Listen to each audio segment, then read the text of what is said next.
नमस्कार, आपण पाहत आहे भांडा फूड न्यूज। एका दमात भ्रष्टाचारी कोमात, सोशल मीडिया, कर्जबाजारी, गुन्हेगारी, सट्टेबाजी, चोरी, मटका, जुगार, दारू, सावकारशाही, न्यायाच्या प्रतीक्षेत प्रशासन। भांडा फूड न्यूज, एका दमात भ्रष्टाचारी कोमात। साखरेच्या महागाईने घाम फोडला। केंद्र सरकारचे धडाधड 2 मोठे निर्णय, भाव थेट 18% खाली।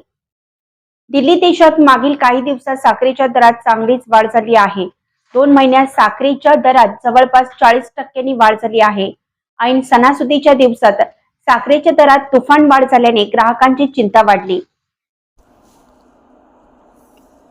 गेल्या सुमारे 15 दिवसात देशांतर्गत साखर बाजारात अनपेक्षित तेजी दिसून आली होती। साखरेचा एक्स मिल दर, ज्या दराने साखर कारखाने घाऊक व्यापाऱ्याला साखर विकतो, तो दर 67 रुपये प्रति किलो या विक्रमी उच्चांकावर पोहोचला होता।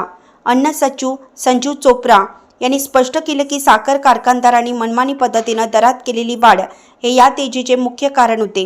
कारखान्यांनी अचानक दर वाढवल्यामुळे घाऊक आणि किरकोळ बाजारात साखरेचे भाव भडकले असल्याचं त्यांनी सांगितलं।